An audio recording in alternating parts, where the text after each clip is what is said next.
Fala pessoal, Guilherme Marquesani da Trust aqui mais uma vez e hoje a gente vai falar um pouquinho sobre o verbo auxiliar. Toda frase em inglês tem um verbo auxiliar, mesmo que ele esteja oculto. E esse verbo auxiliar ele atua como um maestro, ele rege a frase, ele determina o tempo dela. Então a conjugação vai ser absorvida todo nele, claro, salvo raras exceções.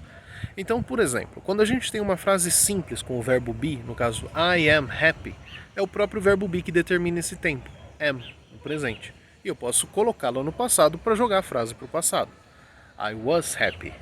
Agora, se eu incluo nessa frase um verbo modal como will, por exemplo, ele absorve completamente a conjugação.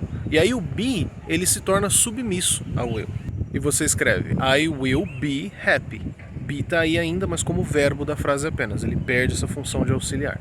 O verbo modal, ele sempre vai assumir o papel do auxiliar. E desde que você não tenha um tempo verbal mais complexo, como os tempos perfect, que exigem ali, além do verbo auxiliar, uma conjugação, todos os verbos da frase vão perder a conjugação e ficar submissos ao verbo modal. Isso acontece com tudo. Se você põe um should, I should be happy. Inclusive, se você faz um modo contínuo. I am working, por exemplo. I must be working, I should be working. O be ele perde a conjugação ali nesse meio. Então, se você tem alguma dúvida sobre conjugar ou não o verbo, lembra sempre que o auxiliar ele vai absorver completamente a conjugação.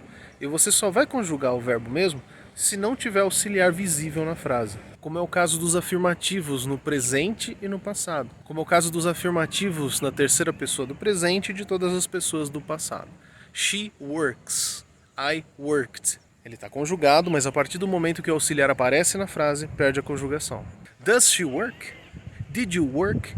O verbo volta ao normal. Então tenha sempre isso em mente. A conjugação vai estar ali no maestro, em quem rege a frase. Se você ainda precisa de ajuda com isso, entre em contato conosco. Marca uma aula experimental gratuita e experimenta o nosso método. Quem sabe você não realiza o seu sonho de falar inglês.